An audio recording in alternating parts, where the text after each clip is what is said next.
শিবিরের ক্যান্টনমেন্ট থেকে জয়ের আশার চাইতে আমি সাধারণ শিক্ষার্থীদের জয়ের আশাটা বেশি কামনা করছি। কারণ আমি কিন্তু একদম নিতান্তই একজন সাধারণ শিক্ষার্থী। আমার সাথে যারা চলাফেরা করেছে থেকেছে তারা ভালো মতোই জানে যে আমি সাধারণ হিসেবে এখানে আছি।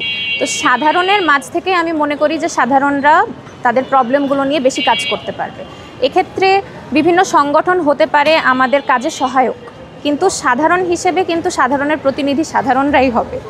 তো সেদিক থেকে আমি মনে করি যে অবশ্যই সমর্থকরা যদি আমাকে যোগ্য মনে করে তাহলে অবশ্যই তারা ভোট দিবে।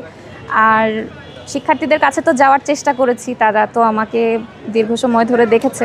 তো আশাবাদী আমি যে হয়তো আল্লাহ চাইলে ভালো কিছু হবে। আমি প্রথমত কথা হচ্ছে যে রাকসু তো ৩৫ বছর পর প্রথম হচ্ছে।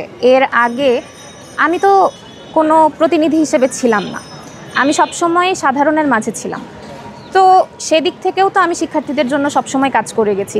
আমি অন্যায়কে কখনোই প্রশ্রয় দেইনি, আমি সবসময় ন্যায়ের দিকেই থেকেছি, ন্যায়ের কথাই বলেছি এবং শিক্ষার্থী বান্ধব সকল বিষয়ের সাথে আমি সংযুক্ত থেকেছি। তো সেক্ষেত্রে আমি যদি এখানে সকলে আমাকে মনে করে যে প্রতিনিধি হিসেবে সামনে এগিয়ে নেবে, আমি আমার কাজগুলোকে হয়তো আরও দ্বিগুণ গতিতে করতে পারবো। আর যদি আমি নির্বাচিত নাও হই সেক্ষেত্রেও আমার কাজ থেমে থাকবে না। আমি সবসময় শিক্ষার্থীদের পাশে আছি, শিক্ষার্থীদের হয়েই আমি কাজ করব। শিক্ষার্থীদের উদ্দেশ্যে কী বার্তা দেবেন? শিক্ষার্থীদের উদ্দেশ্যে বলতে চাই যে আমি দীর্ঘ সময় ধরে আসলে শিক্ষার্থীদের সমস্যাগুলো দেখে আমি কখনো চাই না যে আমি একজন শিক্ষার্থী হিসেবে এই ক্যাম্পাসে যে সমস্যাগুলো ফেস করেছি সেটা ভবিষ্যতে অন্য কাউকে ফেস করতে হোক। আমি চাই যে আমাদের ক্যাম্পাসের সকল শিক্ষার্থী তাদের ন্যায্য অধিকার নিয়ে সামনে এগিয়ে যাক, আর এটা নিয়েই আমি কাজ করব।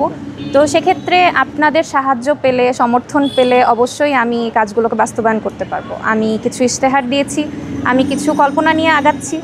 তো দেখা যাচ্ছে যে আপনাদের সমর্থন থাকলে ইনশাআল্লাহ আমি ভালো কিছু করতে পারবো।